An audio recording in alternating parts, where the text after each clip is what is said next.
Baik, bismillahirrahmanirrahim. Assalamualaikum warahmatullahi wabarakatuh. Mari kita lanjutkan perkuliahan kita.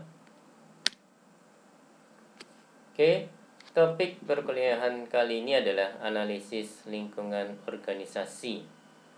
Materi ini saya dapatkan dari internet dengan sumbernya adalah sebagai berikut.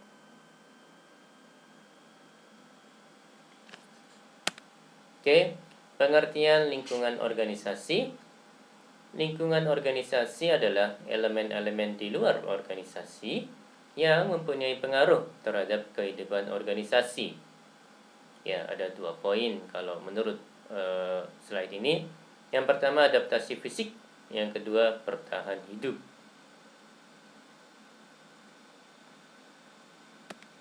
Oke, pembedaan lingkungan luar dengan organisasi.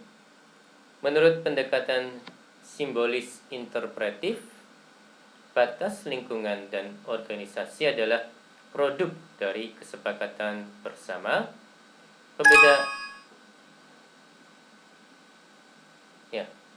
Mohon maaf, saya ulangi lagi. Menurut pendekatan simbolis interpretif, batas lingkungan dan organisasi adalah produk dari kesepakatan bersama. Pembedaan tidak bersifat objektif melainkan subjektivitas manusia-manusia yang membentuk organisasi. Contohnya adalah simbol-simbol organisasi atau atribut. Ya, ini bisa berupa seragam, papan nama, stempel, dan lain-lain ya, Mas dan Mbak. Oke, masuk ke pembahasan terkait dengan analisis jaringan antar organisasi, interorganizational network, hubungan suatu organisasi dengan organisasi lainnya. Penjelasannya ya, Mas dan Mbak sekalian. Jadi ini yang lingkaran di tengah adalah organisasi. Kotak-kotak di luar ada pemerintah, ada pelanggan, ada partner, ada kompetitor, ada supplier, dan serikat pekerja.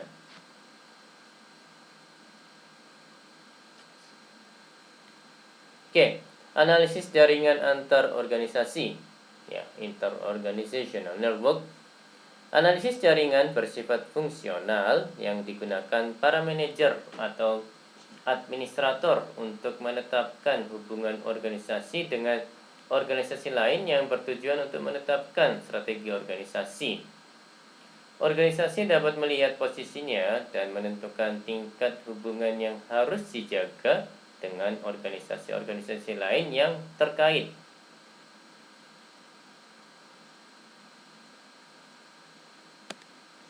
Oke, sifat hubungan jaringan antar organisasi. Jadi ada relatif permanen, jangka panjang. Ini dengan supplier, partner bisnis gitu ya, Mas dan Mbak.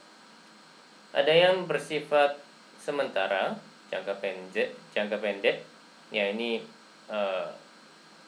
dengan pelanggan. Ada yang sifatnya kerjasama ya dengan supplier, kreditur. Ada yang sifatnya persaingan atau perbedaan kepentingan. Ini dengan serikat buruh.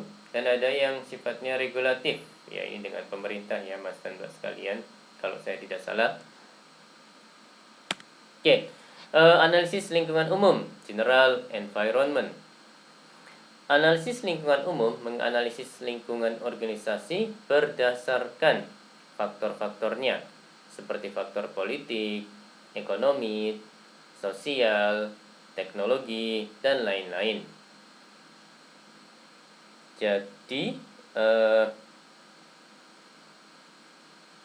ini ya, mari kita lihat yang gambar ini. Yang di tengah ini mungkin ya, Mas dan Mbak ya, panahnya tidak tepat 100%. Jadi ini kalau saya tidak salah ini organisasi ya, yang kuning ini, yang lingkaran kuning ini, Mas dan Mbak. Kemudian yang apa ini, lingkaran merah ini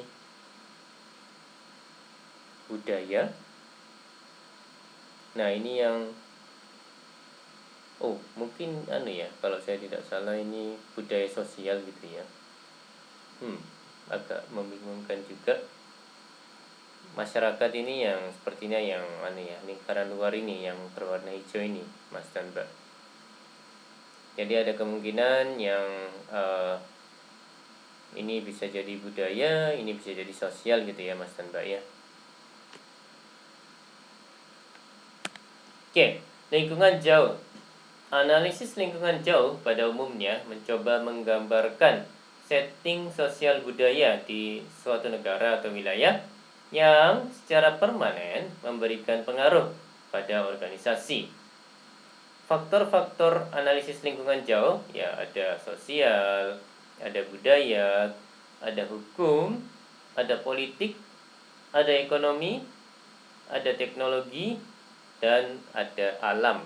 Seperti itu ya, Mas dan Mbak sekalian. Oke, masuk ke pembahasan mengenai lingkungan industri. Lingkungan industri dipopulerkan oleh M.A. Poulter, suatu analisis umum terhadap suatu bidang industri di mana organisasi bisnis beroperasi. Jadi, ini yang tengah, kompetitor dalam industri, kotak tengah ini ya Mas dan Mbak ya. Jadi kotak-kotak yang di luar ini menuju ke kompetitor dalam industri, menuju kotak yang tengah ini ada yang kotak-kotak luar ada pendatang baru, ada pembeli, ada substitusi, dan ada juga pemasok. Oke, lingkungan operasi. Lingkungan operasi meliputi elemen-elemen yang mempengaruhi operasi organisasi bisnis, antara lain pasar tenaga kerja, perbankan, pasar sumber daya material, dan lain-lain. Analisis lingkungan operasi dilakukan lebih detail dan bukan semata-mata tanggung jawab pengambil keputusan level atas. Delegasi wewenang yang lebih besar makin sering dilakukan saat ini guna memberikan tanggung jawab level bawah dan menengah untuk secara aktif melakukan analisis dan mengambil keputusan berkenaan dengan lingkungan operasi. Oke, masuk ke pembahasan terkait teori hubungan organisasi lingkungan. Seperti ini ya, teori hubungan organisasi dengan lingkungan gitu ya. Jadi ada teori kontingensi, ada teori ketergantungan sumber daya, ada teori ekologi populasi, dan ada teori institusional. Oke, mari bahas satu persatu. Teori kontingensi, ini ada organisasi mekanistik dan organik gitu ya, Mas dan Mbak sekalian. Struktur organisasi mekanistik didasarkan atas pertimbangan bahwa sistem kerja yang stabil dibutuhkan agar organisasi dapat menjalankan berbagai fungsinya secara efektif dan efisien. Setiap posisi atau jabatan di dalam organisasi ditentukan secara jelas otoritas atau wewenangnya.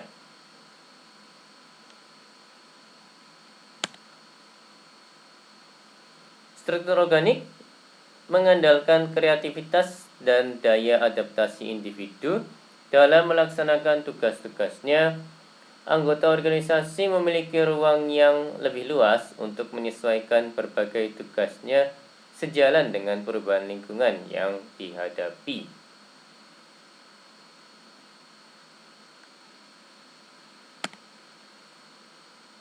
Oke.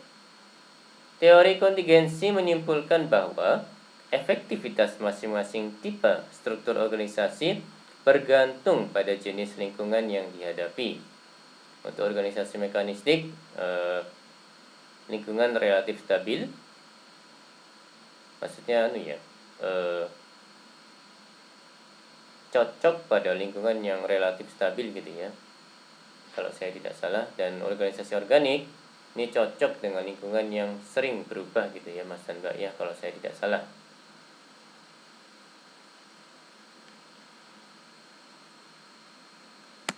Oke, teori berikutnya, teori ketergantungan sumber daya. Hubungan organisasi dan lingkungan yang bersifat dependen organisasi bergantung kepada lingkungan untuk mendapatkan sumber daya.